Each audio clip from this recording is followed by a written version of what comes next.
Good. I said, empty your mind. Be formless, shapeless, like water. Now you put water into a cup, it becomes the cup. You put water into a bottle, it becomes the bottle. You put it in a teapot, it becomes the teapot. Now water can flow or it can crash. Be water, my friend. Like that, you see? Nice.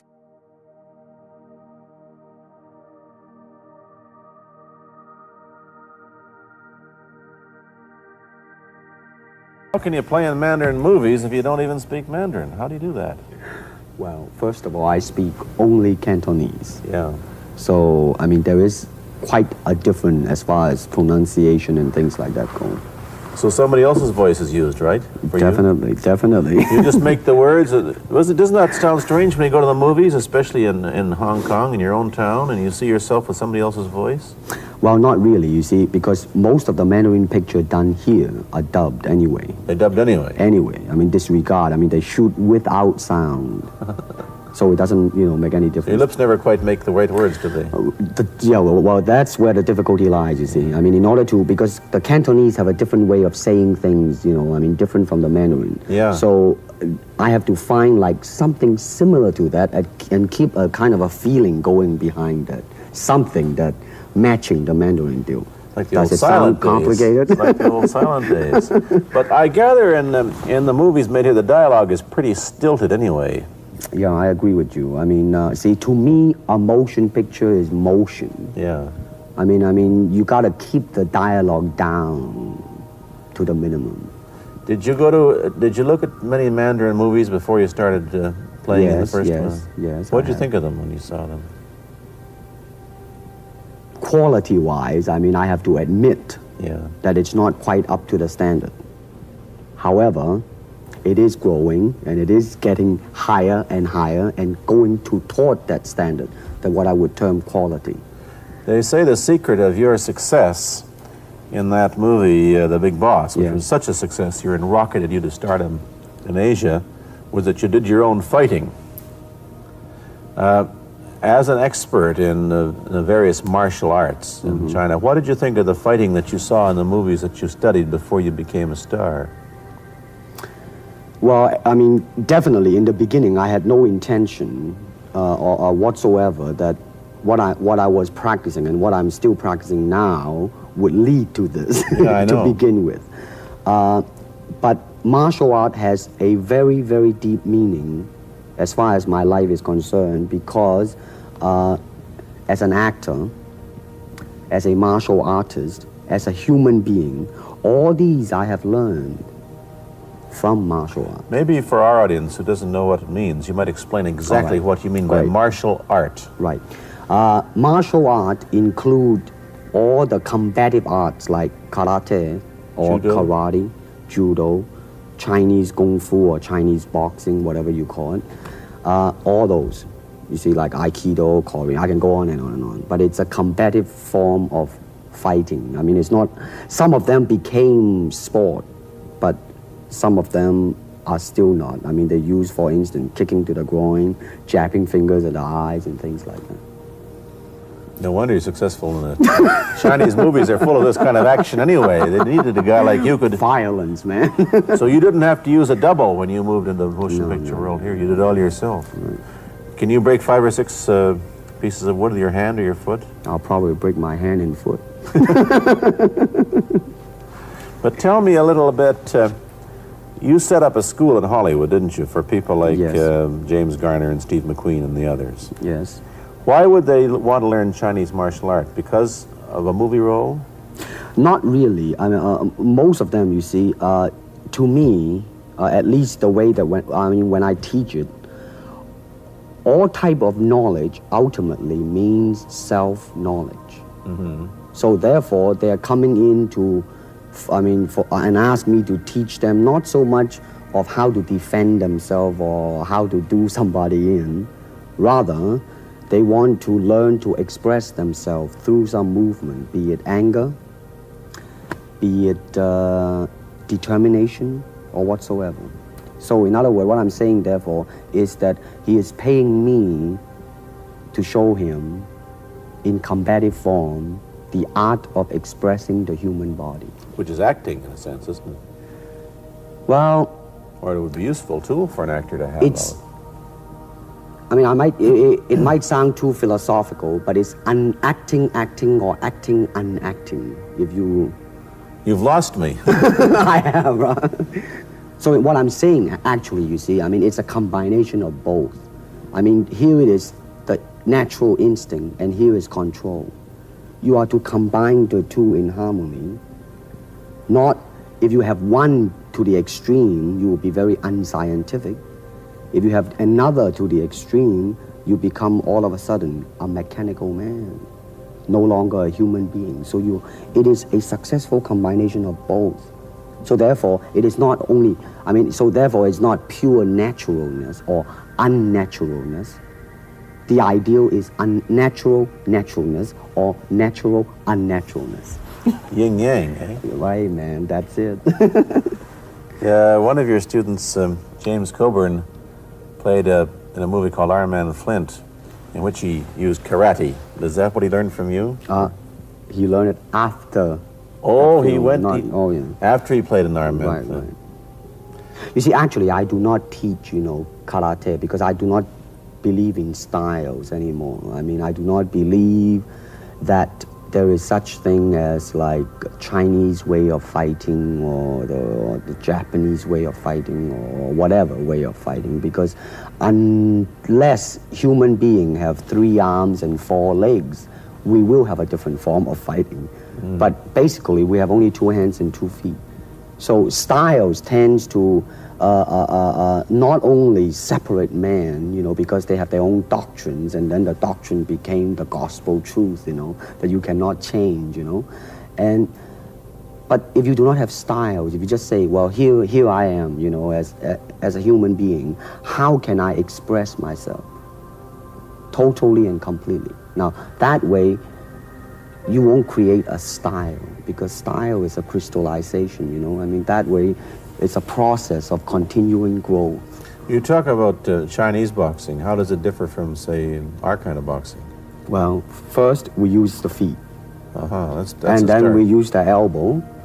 And use the thumb too? You name it, man. We use it all. You have to, you see, because, that is the expression of the human body. Everything, not just the hand. And when you're talking about combat, well, if it is a sport, now you're talking about something else. You have regulations, you have rules. But when you're talking about fighting as it is, no rules. With no rules. Not real fighting. Well, then, baby, you better train every part of your body. And when you do punch, now I'm leaning forward a little bit, hoping not to hurt any camera angle. You gotta put the whole hip into it and snap it and get all your energy in there and make this into a weapon. I don't want to tangle you in any dark that right now. You came at me pretty fast there. What is the difference between Chinese boxing and what we see these young men doing at 8 o'clock every morning on the rooftops in the parks called shadow boxing, which they're always... Well, actually, you see, that is part of Chinese boxing. It is. There are so many schools. Everybody here seems to be, going like this all the time. Well, that's good. I'm very glad. I'm very glad to see that, because at least somebody is caring for their own body, right? Yeah. That's a good sign. Well, it's a kind of a slow form of exercise, which is called Tai Chi Chuan. I'm speaking Mandarin just now. Yeah. Cantonese, Tai Chi Kun, okay? I see. And it's more of an exercise for the elderly, not so much for the young. Give me a demonstration. Show me. Can you do it, a little bit of it? Just so the hand-wise is very slow. Oh, is it? And you push it out, but all the time you are keeping the continuity going. Bending, stretching, everything. You just keep it moving. It's like a ballet dancer there. Yeah, it is. To them, you see, the idea is running water never grows stale. So you got to just keep on flowing.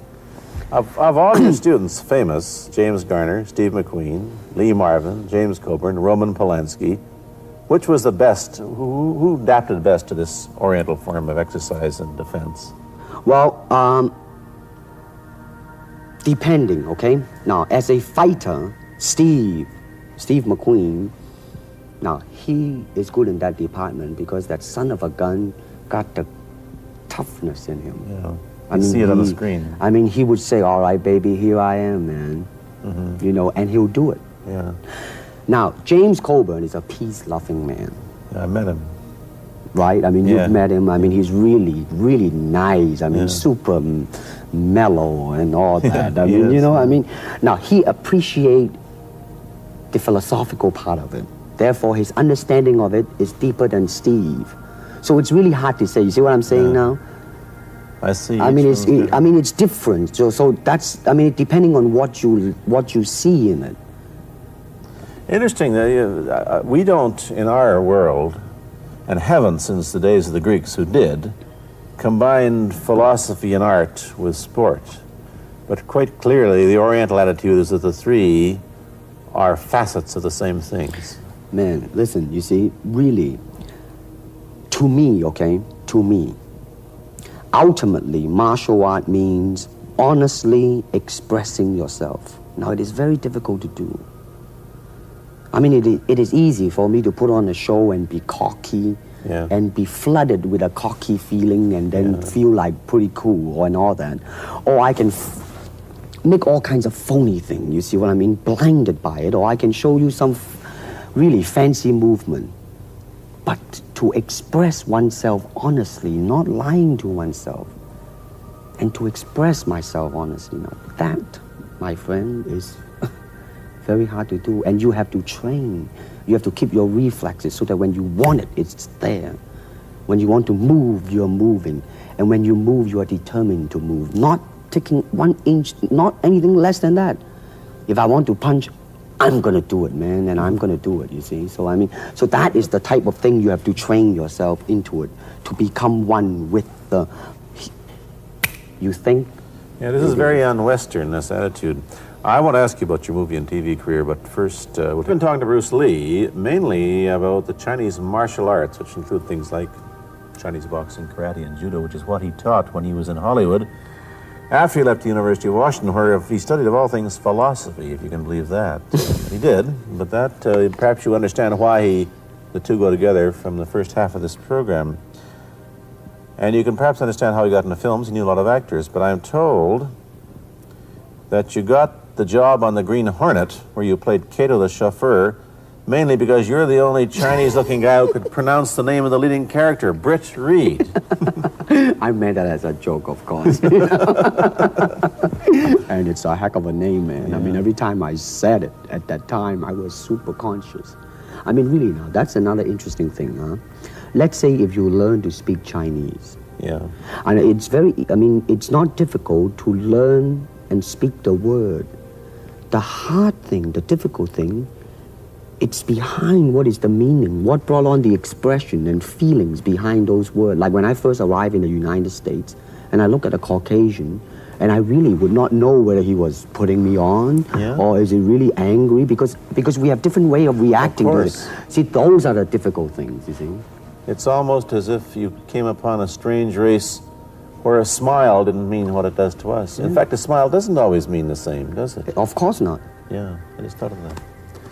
Tell me about the big break when you played in Longstreet. I must tell the audience that Bruce Lee had a bit part, or a supporting role in the Longstreet series, and this had an enormous effect on the audience. What was it?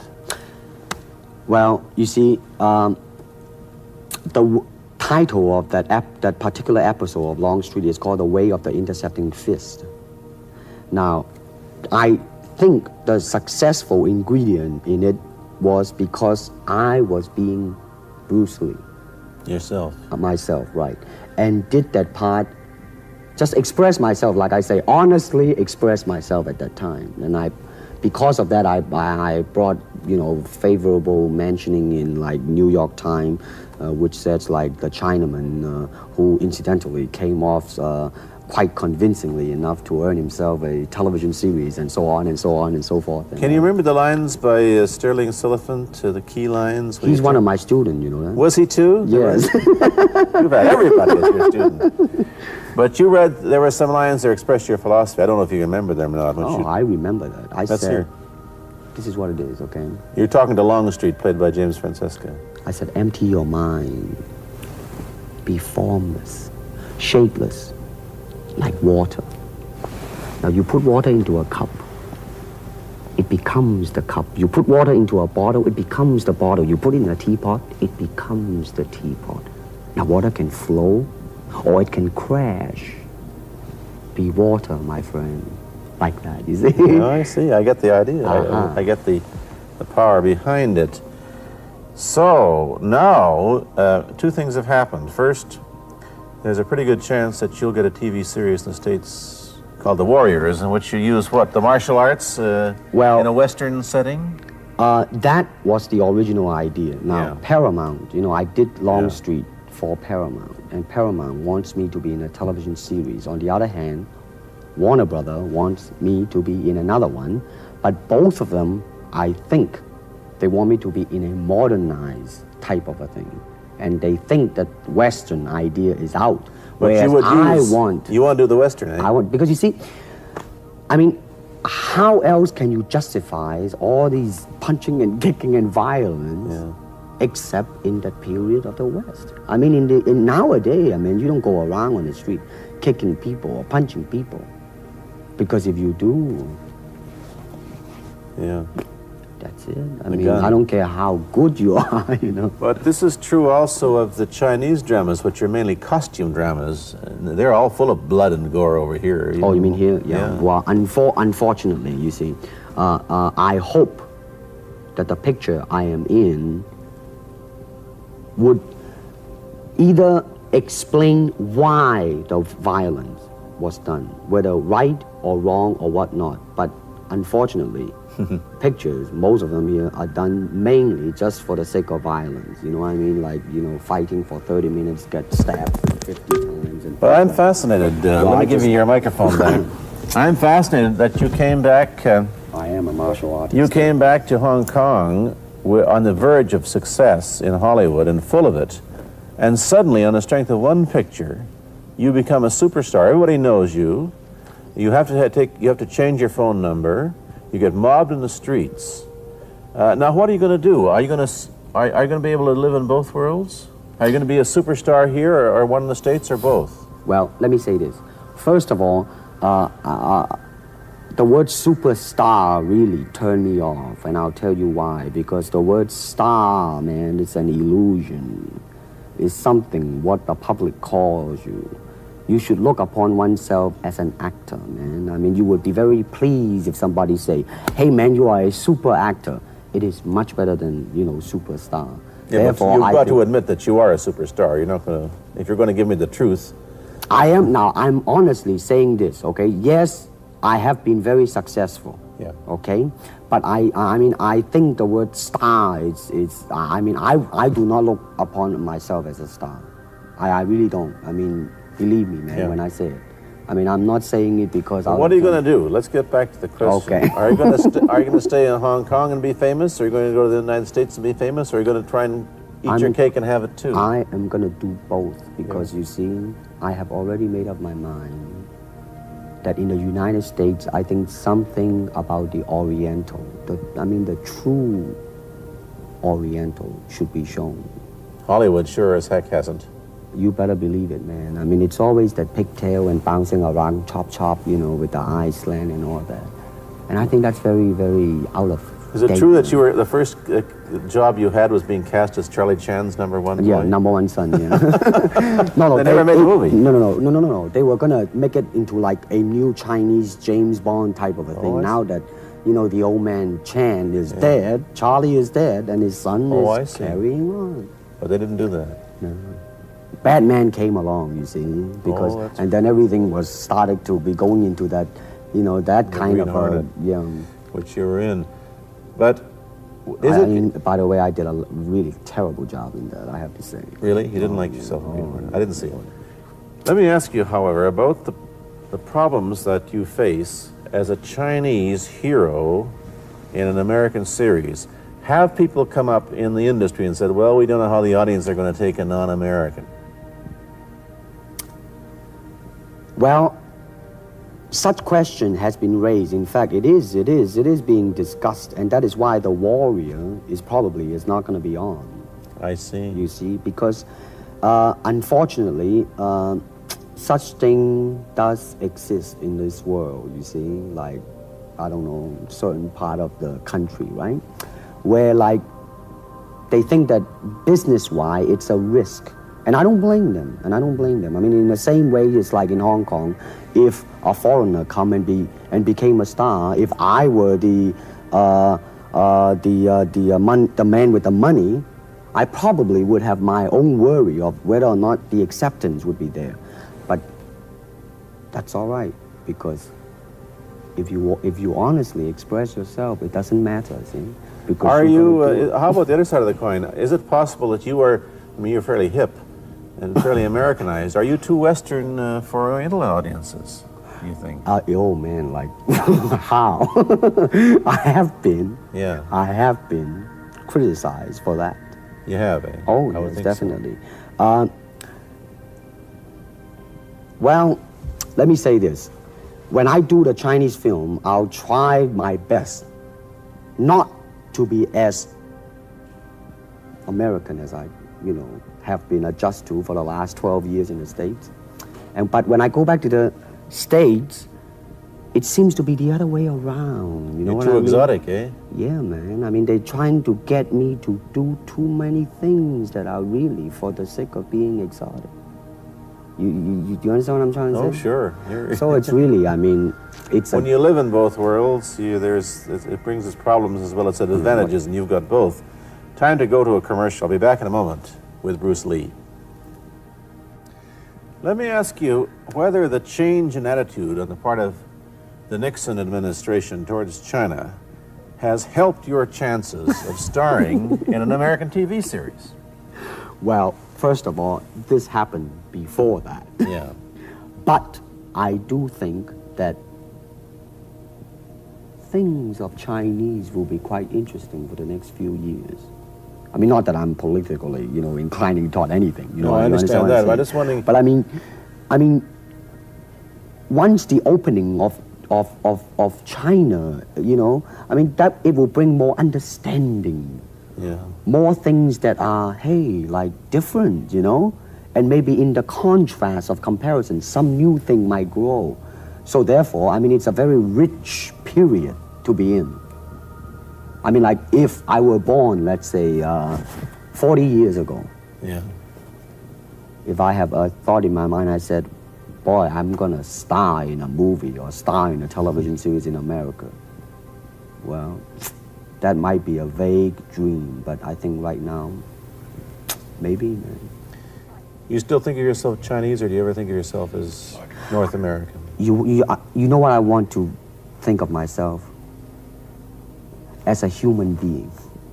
Because, I mean, I don't want to sound like, as Confucius say, but under the sky, under the heaven, man, there is but one family. It just so happened, man, that people are different. Okay, we got to go. Thank you, Bruce Lee, for coming here. Thank you for watching. Thank you.